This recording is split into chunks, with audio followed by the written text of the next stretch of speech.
The topics and opinions expressed in the following show are solely those of the host and their guests and not those of W4CY Radio, its employees, or affiliates. We make no recommendations or endorsements for radio show programs, services, or products mentioned on air or on our web. No liability, explicit or implied, shall be extended to W4CY Radio or its employees or affiliates. Any questions or comments should be directed to those show hosts. Thank you for choosing W4CY Radio.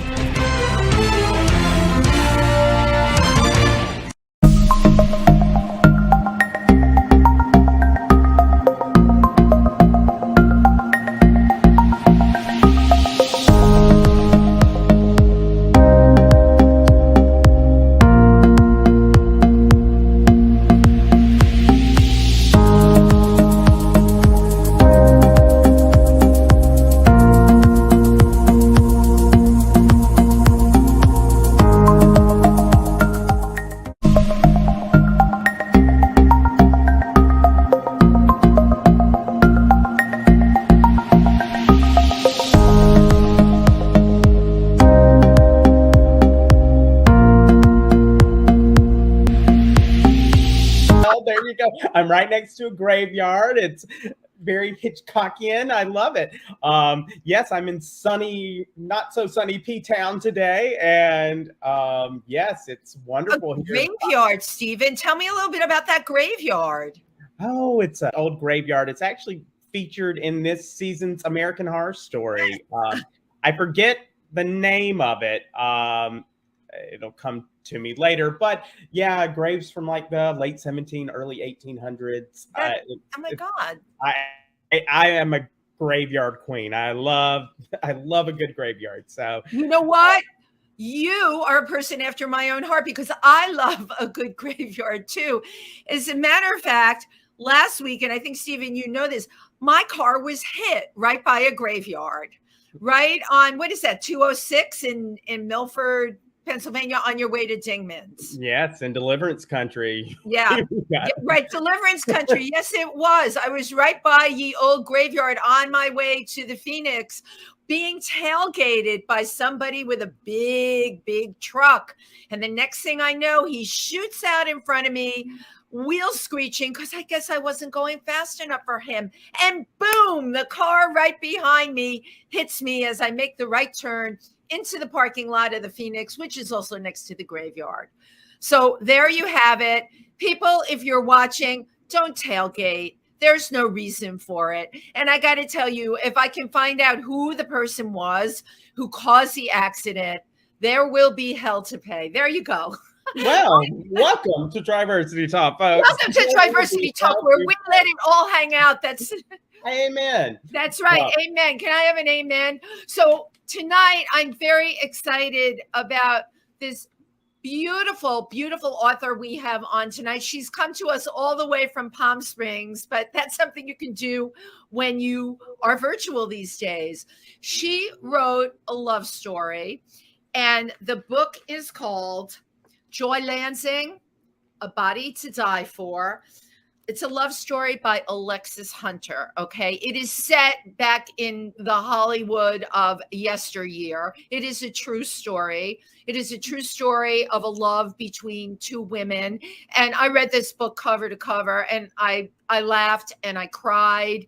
And without further ado, please welcome Alexis Hunter to TriVersity Talk. Hey, how are you? Hi, Wendy. Hi, Stephen. Hello. How are you? So good to see you. And of course, I have your book here. Oh, I'm so happy you have it. Thank you. I just loved reading it, and you have to know I couldn't put it down. I want to start talking to you about why you wrote this book at this point in your life. This, I don't want to call it, you know what, to call it a love affair makes it trite to me. Yeah, so it wasn't a love affair. It was a committed relationship. I will call it the love of your life. She was. She definitely was. The love of your life, right? Not only a committed love affair. I mean, you were together for 3 years, yeah? About 3.5. I mean, every moment I cling to. Right, and this is, and you had every memory that you remember. This is a great love affair. And I have to tell you, many people go through their lives without ever experiencing that. All right. And this was brief, But look at what it was. So why at this point in your life did you decide to write this book? Well, the funny thing is, I never intended to write a book. I wasn't going to do anything. And then I became very friendly with Joy's stepdaughter, Leslie, who was very dear to me. And I was having a lot of health issues at the time. And it's a long story, but I was bedridden because I had terrible arthritis in my hips and stupid HMO, and you know the story. So I know the deal, yeah. So there I am in bed, pretty much doing nothing, and she kept saying, "Well, why don't you write a book?" And I said, "What about?" She says, "Well, yeah, what about?" and she said, "Well, about Joy." And I said, "Well, I didn't know she knew anything about us." Okay. Wow. So I thought, well, what the hell am I going to write about? We had lunch. Well, I did that anyway. but so she kept harping on me every single day. Are you going to write the book? Are you going to write the? Yeah. And finally, I just got so tired of hearing it. I said, "Okay, Leslie, do you understand my relationship with Joy?" And she said, "Yeah, you were lovers." And I was dumbfounded. I had no idea. Joy had told her. Joy told her, and I didn't know that. So I thought, oh, okay. And so every day I set aside from 8 at night till 4 in the morning, and I wrote 10 pages. So from 8 at night to 4 in the morning. Yeah. There are no distractions. It's perfect. There's no distractions at all. Night writer. Yeah, baby. Yeah. And so I would write, and I'd send her the 10 pages every day and see how she felt about it, because she has daughters in the industry, and I don't know if they, I didn't know if they knew my relationship with Joy. And so I didn't want to step on anybody's toes. Of course. And everything was fine. And so that happened. Otherwise, I never would have written the book, ever. But and you and I have talked before, and you did mention Leslie, but I didn't realize how pivotal she was, because for you, this book was so cathartic. Oh, it was. It wouldn't have happened if it weren't for Leslie. Yeah, and the trippy thing was, when you know someone's going to die, you cling to every second, and it was like engraved in my brain, and all these tapes would run all the time. Any waking moment, I dream about her, and so in writing the book, I was able to go on with my life. Wow. Seriously. So it was important, that way my memories were not erased. They're there forever. The memories are very accurate. How did you access that? First of all, you were so young when you met her, and you went, and it was painful. You lost her. How did you access these memories? Well, I also had a little journal, which, I would write, little things in it. So I was able to recall a bunch of stuff. So that and the memories, were really vivid in my memory. So, but it was just like, Leslie really helped me with this. I lost her a couple of years ago. Great lady, really great lady. Wow. And good friend. You lost Leslie before you finished the book?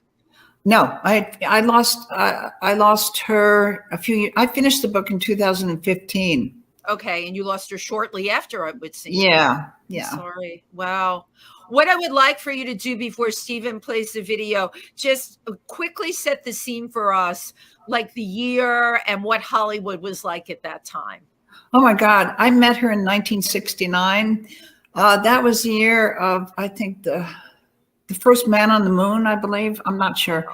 And Stonewall happened. Yeah. Big pivotal moment for all of us. Right. We've finally had it, because when I first came out as gay, it was illegal. There were just a few bars where you could go, and they were pretty much seedy. They were kind of creepy places because we were like pariahs in the world, and everything was no touch. I couldn't touch someone's hand. I'm not talking sexually. I'm talking just, put my hand on someone's shoulder or whatever. They could arrest you. It was Now, no touch. was that entirely for gay or for lesbian or for male? No, that was for homosexuals. Homosexual was a bad word. It was a very bad queers, the creeps. Queers. Yeah. So, I mean, I came out, I think probably in 67, I think it was. I realized I was gay, and happy day. And so I was looking for other people, of the same persuasion. And I was able to find a few bars, but it was scary. And the police would raid. They'd usually pick up the pretty girls, and you know what happened, Right. Wow. Do you want to go to jail, or do you want to go in the back of the car? Stephen, do you believe what you're hearing? Wow. I mean, sadly, I do believe what I'm hearing because, I mean, we've heard these horror stories. So what would it have meant for someone's career like Joi had it come out?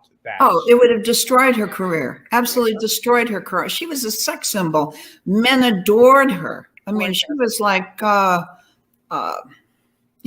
Monroe. She was like Jane Mansfield and Mamie Van Doren. She was the epitome of what men were looking for at that time. Right. The blonde bombshell. It would have destroyed her. So, and the thing is, she was straight when I met her. It just happened. When you meet someone on a certain level, you fall in love with the person. It's not the gender. Bless you for saying that, because that's something, I try and explain this to people. Like, for me, it's not about the LGBTQ plus. It's about who that human being is. Right. That person could be an L. That person could be a G. Sure. That person could be a T. All right. It's ever. Right. Thank you for getting that. People don't get that. Yeah. The thing is, Joi and I fell in love. It had nothing to do with sexuality. There was it was on a much higher plane. We connected on this wonderful, emotional, intellectual, loving level. And that's why it was so great. Right. I mean, it was so wonderful, absolutely wonderful. And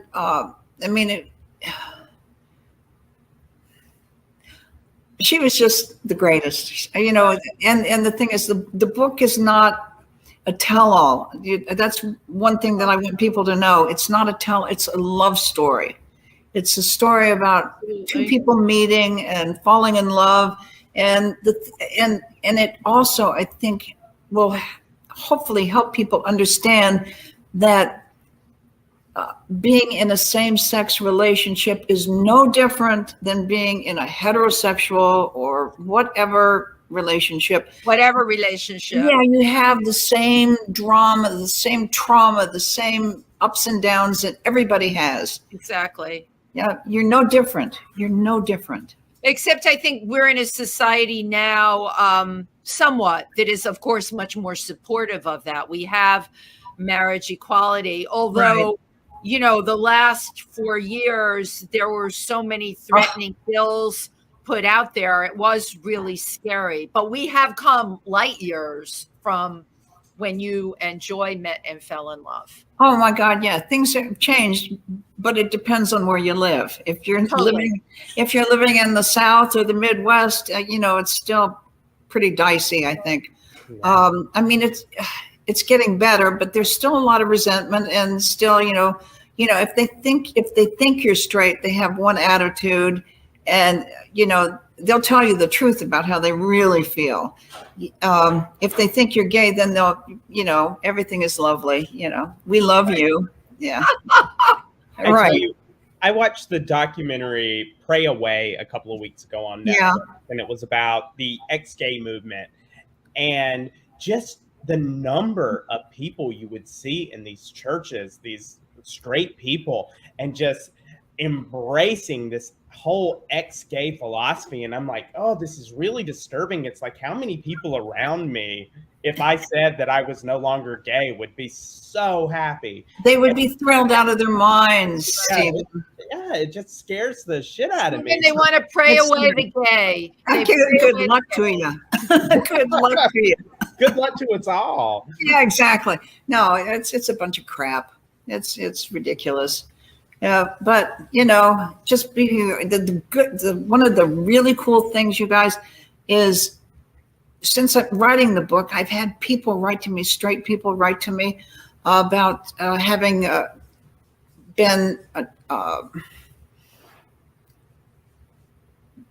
been having problems with their child because they found out their son or their daughter was gay. And after reading the book, someone told them about the book, and reading it, they understood. And now there's a communication and an understanding that we're no different. Their kids are no different than anybody else's kids. They just happen to love someone different. But love, I mean, like, it's the trite thing. Love is love, but it's the truth. Mm-hmm. And isn't it wonderful that your book helped do that for people? Right. I'm thrilled out of my mind. And I can't remember if I told you, Wendy, that my book was in a local high school. I didn't know that. Isn't that the coolest thing in their curriculum? And the kids were the IB kids, the smart kids, the baccalaureate kids. They were seniors, so they were, sophisticated enough to be able to read the book. And they would have to do a term paper on my book.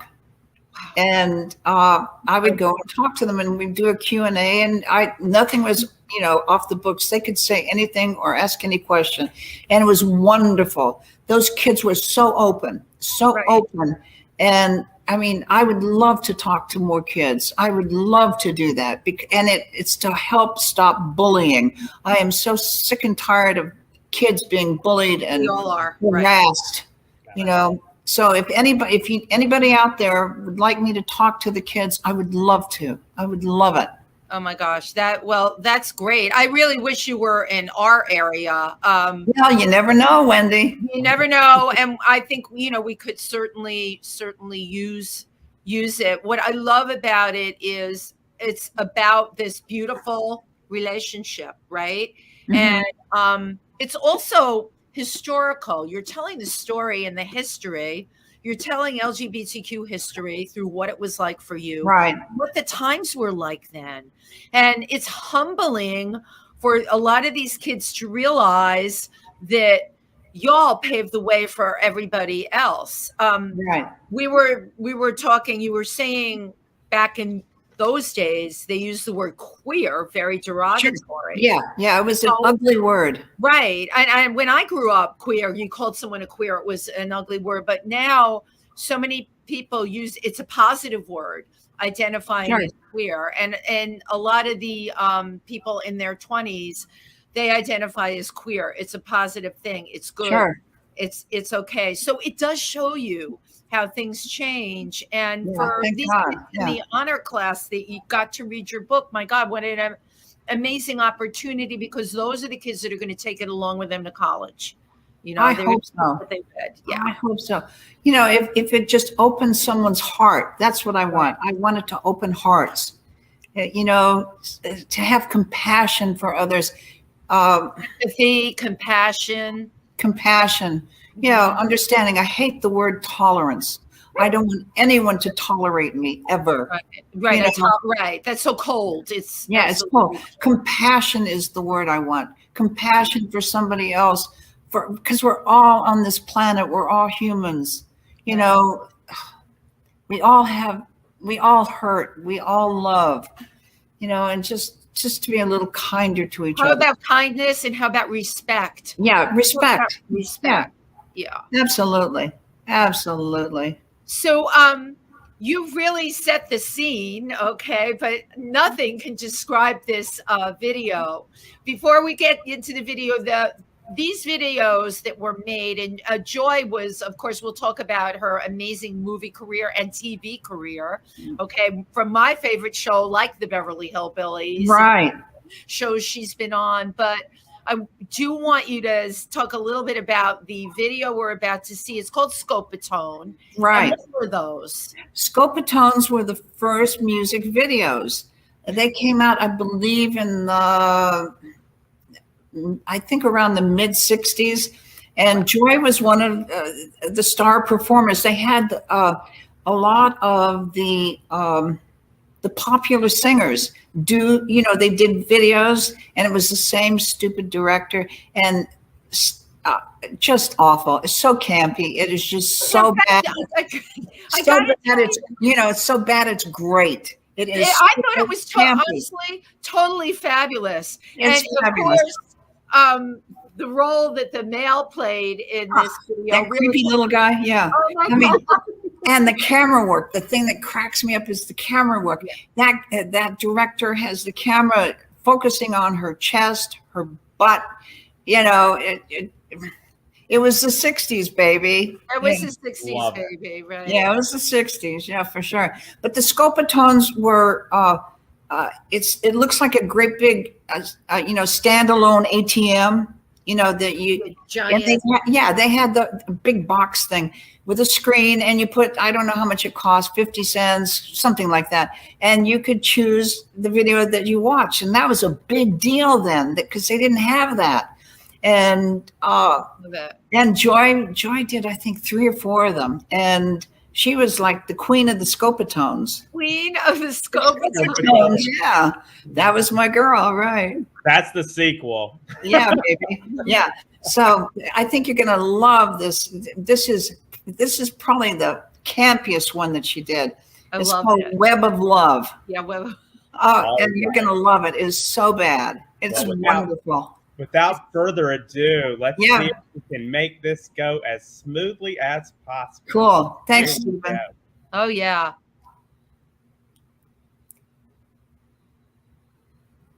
Scopatones. Okay. Okay.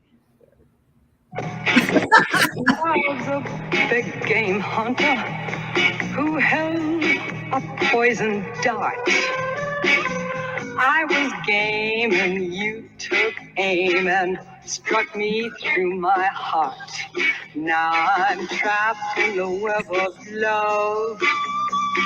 Trapped in the web of love. Trapped, I'm trapped. Trapped in the web of love.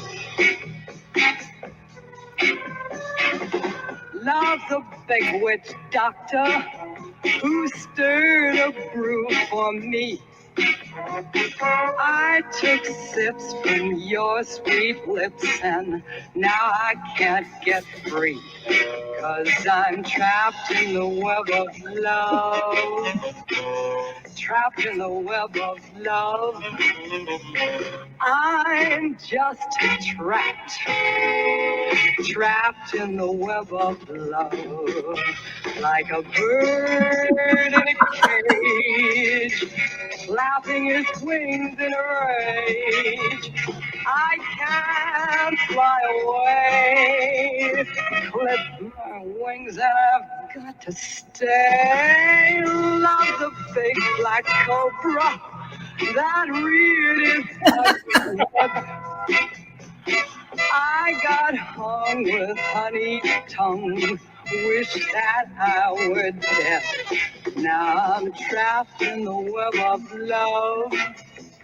Trapped in the web of love. Trapped, I'm trapped. Trapped in the web of love.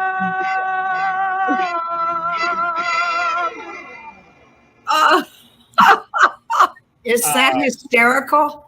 That is fantastic. Alexis, actually, it's really fantastic. I'm surprised like nobody, even in the bars, has picked up on these films. That, I'm sorry, it's totally fabulous on so many levels and so politically incorrect on It's so bad. It's great. I don't even know where to start, you know. Especially, I kept forgetting about the little snake action. That You've got the snake action. You've got the guy in the grass skirt. You've got a guy that's supposed to be a native guy painted. It looks like in blackface. There's so many. It's so bad. It's so bad awful. about that video, but it really talks about what it was like during those times and how they saw people and women and women. Yeah. Objectified. Absolutely objectified. Right, absolutely objectified. What did you think of the video, Stephen? Look at your face. I mean, sometimes I don't watch the whole thing in advance just so you can actually see my expression. And when Joy shows up in the birdcage with is that hysterical? I was like, oh my God. It's so funny. It's right, Joy and the birdcage. It's just like, what kind of mind would put that together? You really, it's so awful. You really have to ask yourself that. So I want to go back a little bit in the history.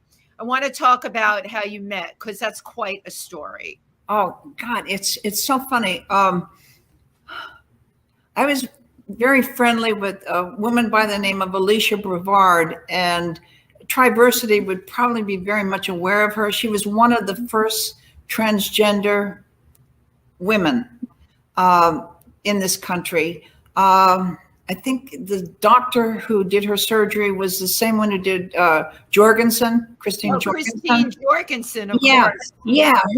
Alicia Brevard was absolutely beautiful, gorgeous woman. She did films. No one had any idea. And so she didn't have to deal with any of the crap. She initially worked at Finocchio's as a female impersonator, and she had a really interesting background. She wrote a couple of books. She was a delightful woman, and we were very dear friends. And she had this job, acting gig on a film called Bigfoot. And then I get this call from her, and she says, "I cannot stand this monkey suit one more day. Do you want the job?" And I said, well, yeah, this was going to be my big break. I was going to be a superstar, of course, you understand. So yeah, this was it. And so I said, sure. And so she took me in to meet the producer and director, and I got the job. And there I am in makeup, just, and it was such a low budget film. I was wearing this monkey suit with fake fur, and they were gluing on fake fur on my hands and spray painting them with black, and my face, and these plastic fangs, and it was just awful. And I'm just sitting there being tortured, and in walks Joy. I had no idea she was in the film. And when I was a kid, I used to rush home from school to watch her on the Bob Cummings show. I was just totally enthralled with her. And there she was. And it was just like, oh my God, my jaw dropped. And she sat next to me, and we started talking, and a friendship developed. And we started hanging out on the set, because anyone who has done a film knows all you do is sit and wait. And then do a little bit and then sit and wait. But you were sitting and waiting in a gorilla outfit. In a monkey suit. Yeah. And I used to help her with her lines, and because she was the star. She and John Carradine were the stars of the show. And we became really good friends. And then one night, because it was so low budget, we'd shoot all day and all night. And then one night she said, "You want to go have coffee or something?" So we went to Schwab's on Sunset, very famous Schwab's. And we just sat and talked all night. And I mean, God, we never stopped talking, which was just like, oh my God, like I had found her. We found each other. And we just talked, and we became closer and closer. And then I had this one gig.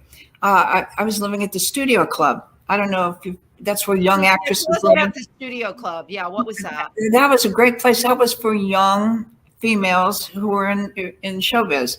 And when I lived there, Farrah Fawcett lived there, Sally Struthers, a few others. Love it. And it was a cool place. Women were protected. There was like someone at the front door. You had to check in, check out. No one could come in without their permission. So, and it was all like starlets pursuing their acting careers. Yeah. So I lived there, and oh my God, I just spaced out.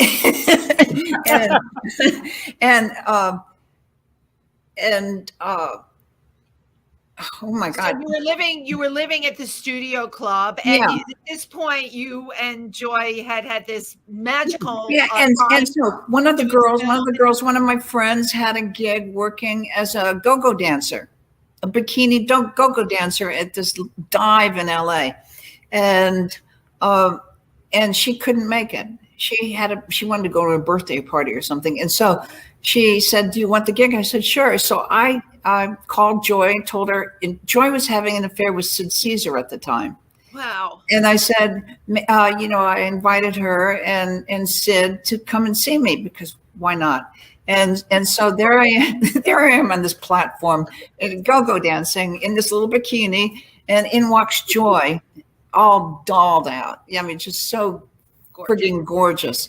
And she came in alone, and she came in and sat just below me, and I remember it so vividly.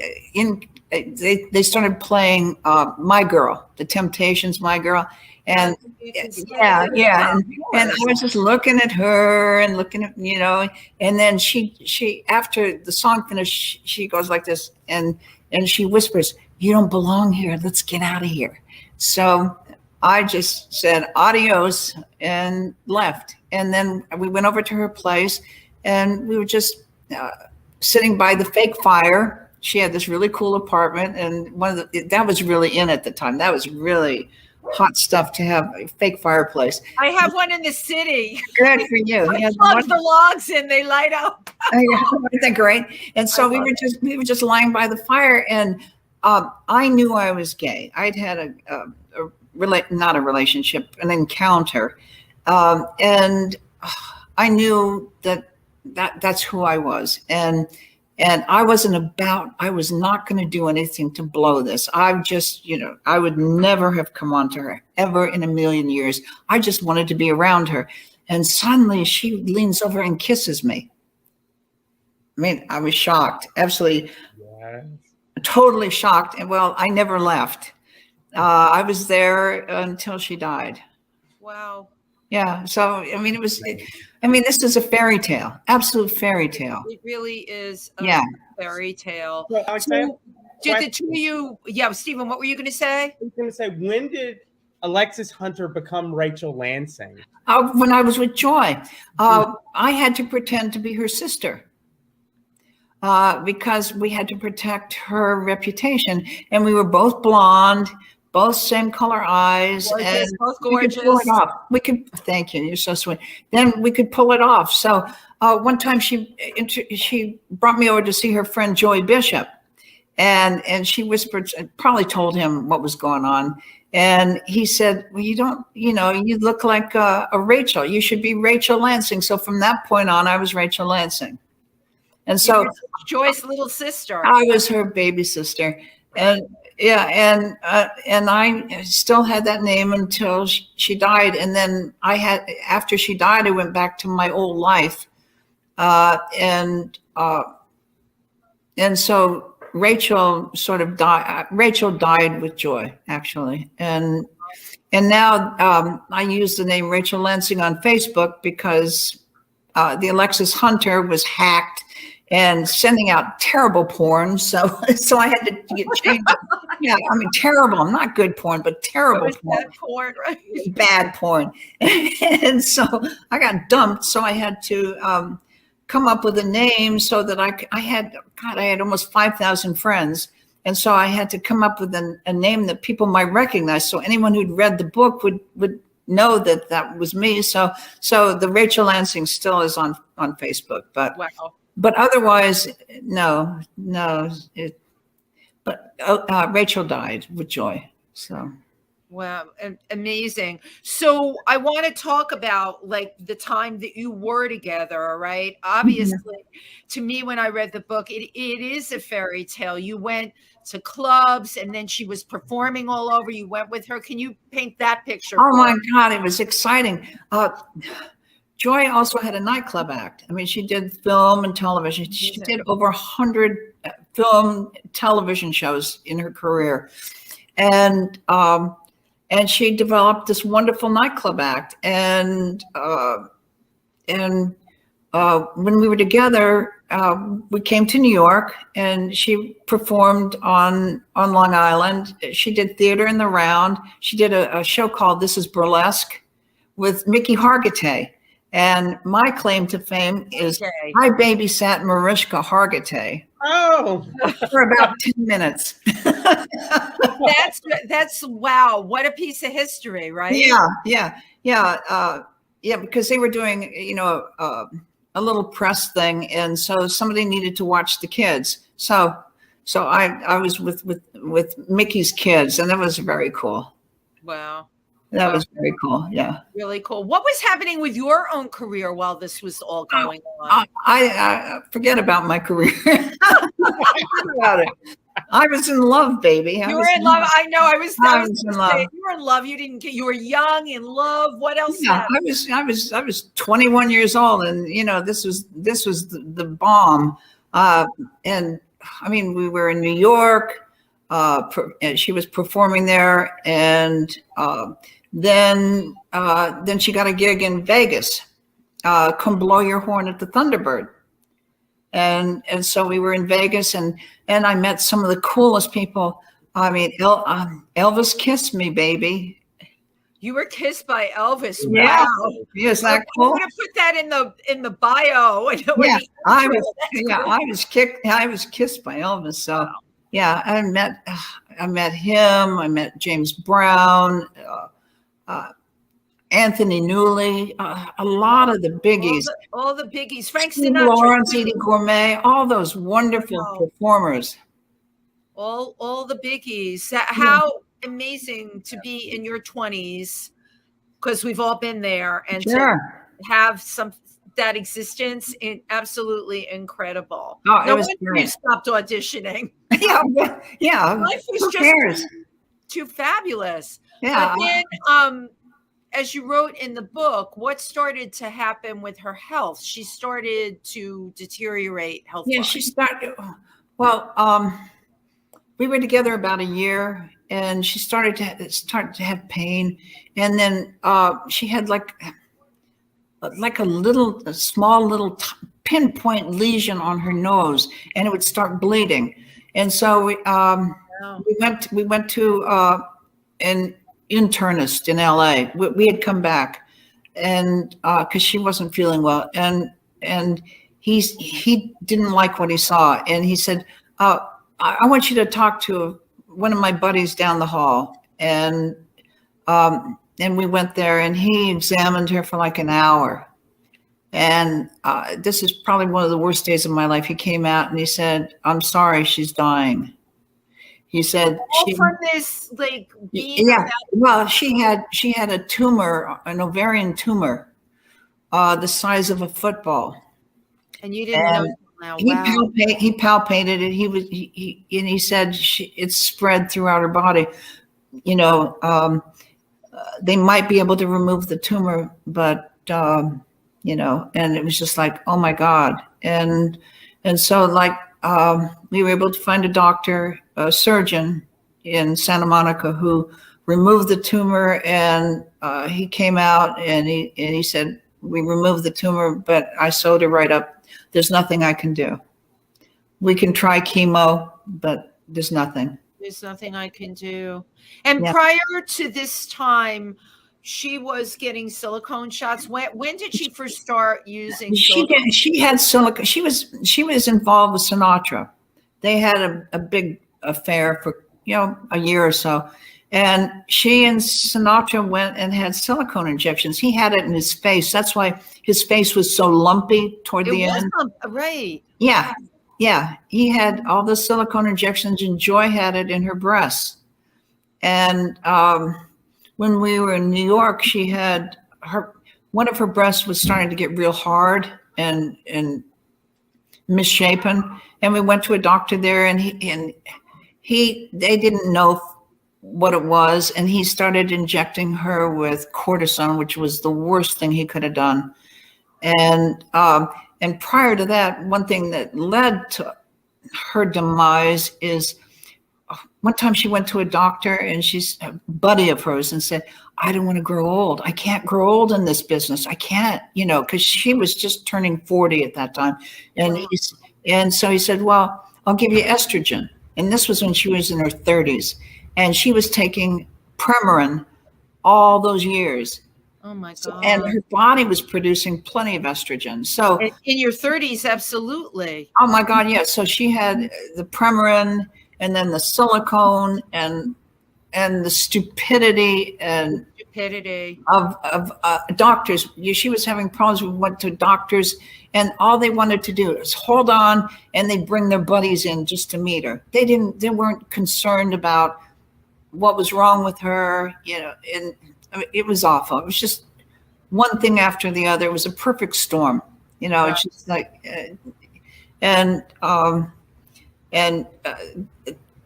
the doctor who injected the cortisone,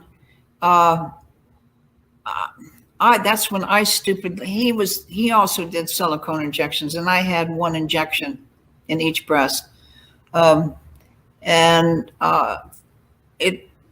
It altered my life considerably. One injection, one silicone. One stupid injection, which didn't do anything except mess me up. In 1976, Joy died in 72. In 76, I had to have a bilateral mastectomy. I mean, I was lucky. It was I had premalignant lesions. And I was so lucky that, that I was able to get rid of a lot of the silicone. I mean, last year I had the rest of the silicone removed because it migrates.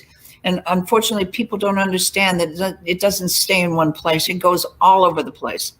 And one more people. First of all, thank you for talking about this as recently as last year in your own case, having to have it removed. Right. If this exists, why do people continue to get it? This is horrible what they're injecting. It is horrible. And now this obsession, thanks to the Kardashians, the obsession with having big butts. Right, bubble butt. Yeah, the women are having silicone injections in their butts, and it's terrible what happens. I mean, I've seen what happens to some of these women, open sores. And there's a doctor, Gallerani in Florida. That's all he does is remove silicone, because all these women are getting it in their bottoms and their boobs. And so why isn't this stopped? Why is there any legislation being done to? Well, it's illegal. They're doing it. It's illegal. Right, they're getting around it. Yeah, it's illegal. You can't do it. Right. But it's still being done because it's cheap. It's Right. a lot cheaper than having surgery. Like a lot of women that want the bubble butt, that's a major surgery, putting implants, and it's very costly. So you spend maybe, I don't know how much silicone costs now, but it's a lot less money, and it's instant. Suddenly you have a big butt. You keep having to have injections, and it's a terrible thing, and I want to stop it. I want people, if one person out there is thinking about having it in your breasts, and men are having it in their penises too. Oh, Yeah, I'm serious, Stephen. Lord. I'm serious. They are having that done, and they're going to have a major problem. Indeed. Major problem. I have to think that this is probably the case, not just in cis women, kind of wanting to look like the Kardashians, but in trans women who can't afford. Yeah, that's a major problem with trans women, because if they're gonna have the surgery, okay, they have the bottom surgery, And then, then they want the breasts. Well, it costs a lot of money for all these surgeries. So, okay, so I can just have silicone and I'll have breasts. And a lot of them are doing that, and it is awful. It is awful. And they're having it in their faces for feminization. Yeah. It's a terrible thing. And men are getting it in their calves, in their legs. We had on the cosmetic team, plastic surgeon team from Mount Sinai Medical Center for Transgender Medicine. And they're just doing incredible work there. But one of the things we've talked about it a bunch on this show, is eventually, and Mount Sinai is right there with us, getting insurance companies to pay for this stuff, because someone that does transition, they have every right, male to female, that person has every right to be the most beautiful woman. Absolutely. Gorgeous. Right. But you brought out a very good point. The surgeries are very expensive. And at the end of the day, some people just will put silicone in their bodies. Sure. One of the ways to stop it is to make the other stuff more affordable. Absolutely. I'm so glad you brought that up. That would be wonderful. Right. I don't want anyone to have silicone. I mean, I was counting it the other day. I've had, I think, 7 surgeries because of it. One stupid injection. Right. I've had injection a long time ago. I mean, the point you're bringing out here, and you enlightened me. I had no idea that, years later, that stuff's still in your body. Absolutely it is. I mean, I've had like 4 reconstructions. Wow. 4 of them. And they've all gone south. I've always had one problem after the other. And I finally said, forget it. Just forget it. I don't need this grief in my life. But I still had the silicone. Right. Still had it. And I mean, it was floating around, and it messed up my immune system because my body was always trying to reject it constantly, so I mean, it's affected all aspects of my life. So please, anybody out there, please, if you're thinking about it, do not do it. Talk to me, or do it safely. You can always reach me. You have to do it safely, and there are ways of doing it safely now. Sure. They've come light years with hormones for a person that's transitioning. Oh, absolutely. What they can do with hormones now even blows me away. We have to hope going forward that the safe stuff is really what gets out there for people. But again, the affordability is really the biggie here. And silicone. Right. Alex, we got to make it affordable. Yeah. Yes. Question for you. I mean, when Joy and when you got your silicone injections and throughout the 70s, was it known about the harms? When did it come out that doing this damage? No. It really wasn't known that you could have problems with it. In fact, are you guys familiar with Carol Doda? No, tell us. She was in San Francisco. Oh, she had the biggest boobs you've ever seen in your life. I mean, she had so much silicone. She was, I think she was like a stripper or something. And the only ones that were having silicone then were people in showbiz, strippers, some hookers, people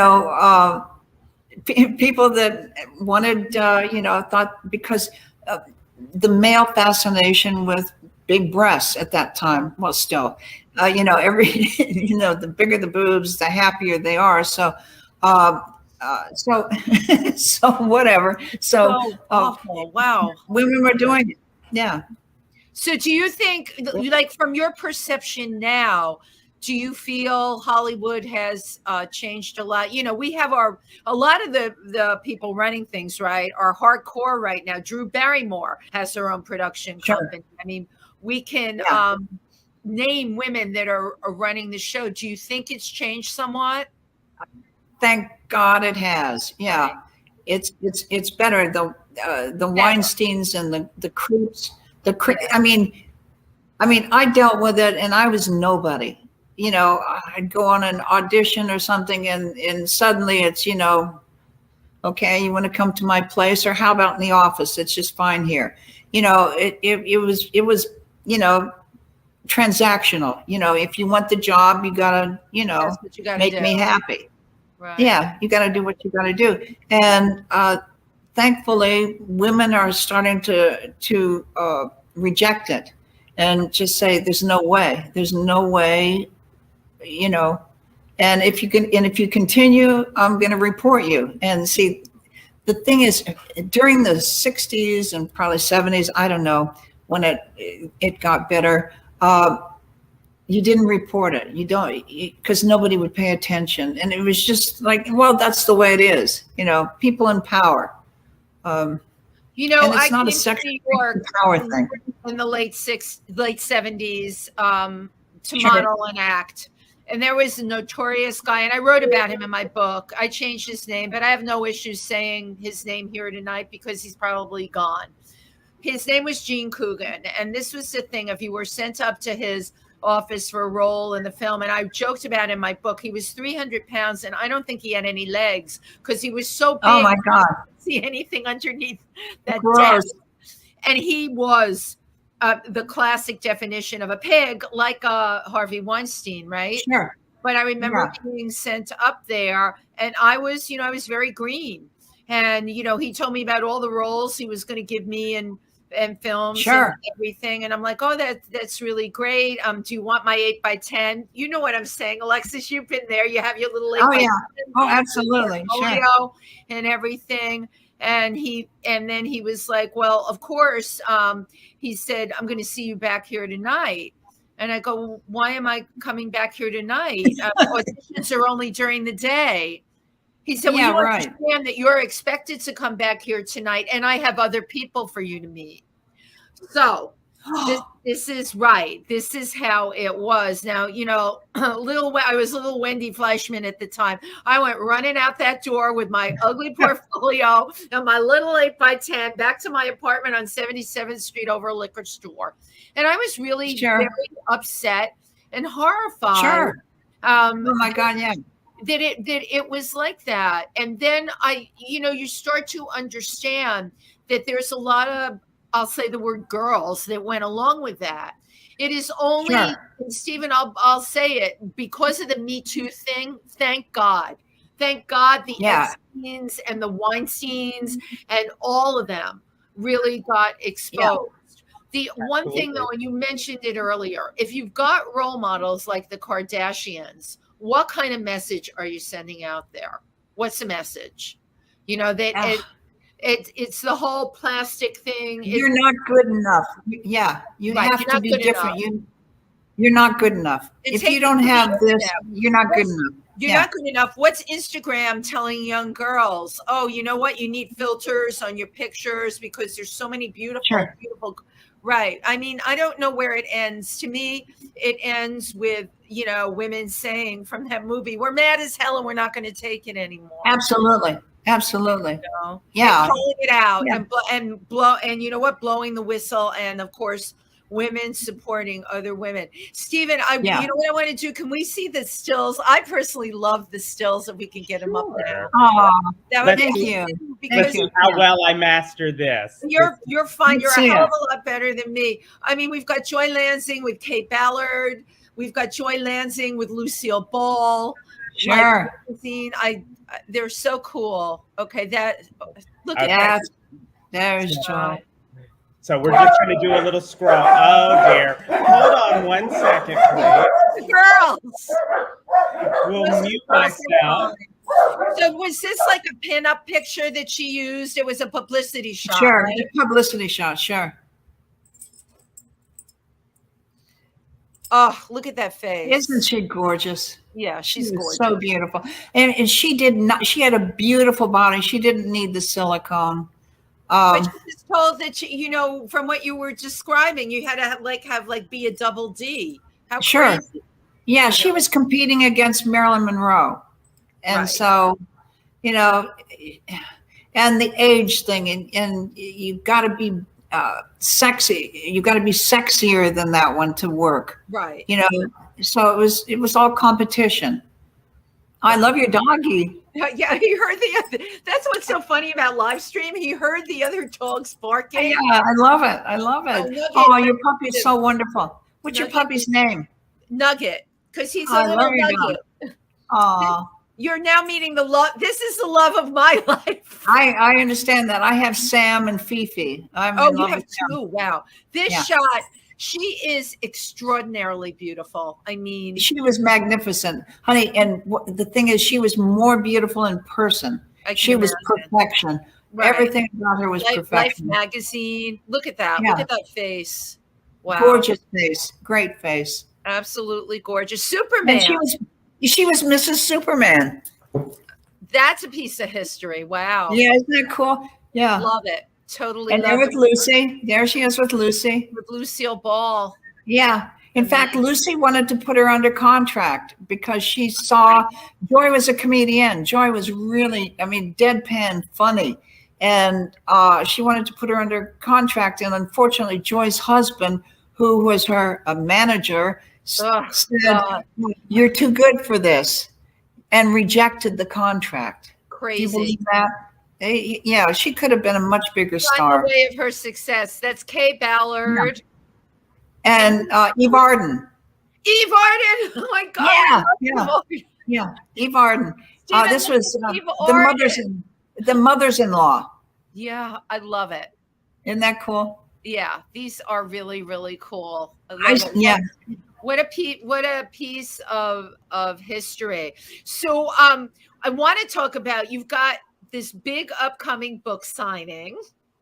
I'm so excited. I can't stand it. I get to go back to New York. I haven't been there in so many years. 1986. I was there in 86. Wow. That was it. A lot's changed. And that's October 18th at Stonewall. Right. It's Stonewall Inn. I'm so excited to be there. I'm going to do a book signing. I am thrilled out of my mind. How appropriate too that my book signing was also at the Stonewall. So How cool. it is totally cool. We totally share that. So you were so young with the love of your life that ended because she passed. So Yes. what happened for you after that? I know you do incredible jewelry designing now. Oh, thank you, honey. Yeah, that's what I'm doing. I'm an artist. I paint. You're a But painter. the main thing that I'm doing now is my jewelry. I love it's You my hold your passion. beautiful necklace up to the camera so people can see it. Yeah. Oh, that's gorgeous. Isn't Now, it what is cool? that? Turquoise Thank and you. silver? Tell me what's on there. Oh, there's turquoise, there's copper, there's sea glass, there's Wow. all sorts of things. Rose quartz, citrine, all neat stuff. Your Just fun pieces stuff. are beautiful, and I'm hoping for anyone that's watching, if you can make the book signing October 18th, because we sure are going to promote it at Stonewall. Oh my God, I would love it. Talk to Alexis about bringing jewelry up for sale. You know, your pieces Sure. are absolutely stunning, and it would be great if Thank you. could buy them. So you paint and you design incredible jewelry. Thank you so much. I love it, and I want to talk to kids. Those are my three passions. Those are my passions. Stephen, we have to keep that in mind, because maybe an opportunity will come where she can talk to Absolutely. us. I would love it. I I would love to do something. If I can help, I want to. I totally get that kids. feeling. I hate to see any kid being messed with.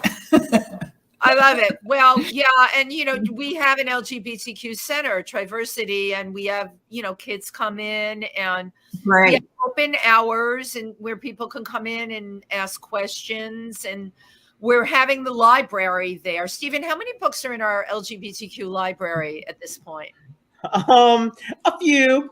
They'll have another one. They'll have another one.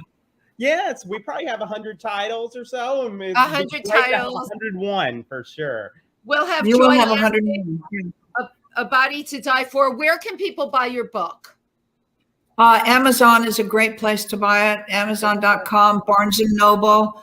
Your local bookstore can probably order it for you, and Bear Manor Media. is my publisher. Fair Manor Media. But Amazon's the best. Amazon's the best. Yeah. Now, Alex, when people go to your website, they can get to the buy book. Yeah, absolutely. It's for books and jewelry. Okay. One-stop shopping, baby. And what's that website name? Okay, it's alexhunterpalmsprings.com. I love it. So y'all got it right there. It's in the comments on Perfect. Facebook. Thank you. YouTube. Not to Thank be you, guys. confused with the Alex Hunters that are not in Palm Springs. You are the Alex Hunter in Palm Springs. That's right. Not to be confused. Yes. And now I just have a quick one for you. Sure. Two things about Palm Springs. Gorgeous place you've chosen to live in. Do you you have, I think it's called the Cinema something. It's your LGBTQ film festival is happening there in the next couple Yes. months. Yeah. Do you involve in that? I have been to it. I worked as a reporter for a while for the local newspaper for the Desert Sun, and I covered some of the films there. It was great. Oh my, that another cool aspect. I'm always, you're like an onion. I just keep peeling and finding out. Oh God, when I'd love to talk to you more. We'll talk at the book signing. Yeah. I've done so many really cool things in my life. Unbelievable, really cool things. Oh my gosh. So, Alex, we have come to the hour. So before we go, we always like to hand the floor to our guest if they have any last words they want to say, any wisdom to impart. Just let us know. Okay, wisdom away. No, just all I want to say is love each other. Yeah. Be compassionate. Everybody's the same. We all bleed red, you know. Just love each other, and please don't have any silicone, please. Those are my little bits of wisdom. And try and come to the book signing. I would love it. I would love that. We'll let it know. Stephen will put it in our newsletter. And one quick thing to ask you before you go. I like to take a picture. Sure. Everybody, look at me, say cheese. Cheese. One more. Cheese. Cool. Thank you so much. You are a delight, and I can't wait to see you. I've loved Thank you. I've had so much fun with you guys. I've had so much fun. You guys are great. Thank you. Absolutely great. Well, thank you. And thank you to everybody. Lovely meeting you, Stephen. What's that? I said, lovely meeting you, Stephen. You got to be at the book signing. You have to come in. That would be the first time since March of 2020 that I'm in the city. So you got to do it, baby. Yeah, You got to do it. I'm thinking I will. And Wendy, I love you. I will see you. I will see you soon. Good night. Thank you so much. Good night, Good night, everybody. baby. Take care, you guys. Okay.